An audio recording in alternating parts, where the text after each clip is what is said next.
Detik-detik polisi evakuasi wisatawan yang alami hipotermia di puncak hutan Sunan Ibu Ranca Bali.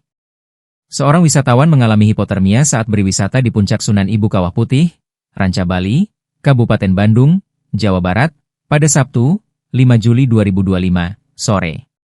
Kapolresta Bandung Kombes Pol Aldi Subartono mengatakan, korban bernama Rita Marliana, 16, wisatawan asal Kabupaten Subang, Jawa Barat. Usai mendapatkan laporan, Aldi menyebut jajaran Polsek Ciwidey langsung menuju ke lokasi dan mengevakuasi korban. Alhamdulillah masih selamat, jadi adanya pendaki yang mengalami hipotermia, segera kami respons dan menolong korban dengan membawa ke klinik terdekat, katanya saat dikonfirmasi melalui pesan singkat, Minggu, 6 Juli 2025. Sementara itu, Kapolsek Ciwidey AKP Petersonti Misela menjelaskan, proses evakuasi berlangsung setelah pihaknya mendapatkan laporan adanya pengunjung yang mengalami hipotermia di lokasi tersebut. Itu kejadiannya jam 16 WIB,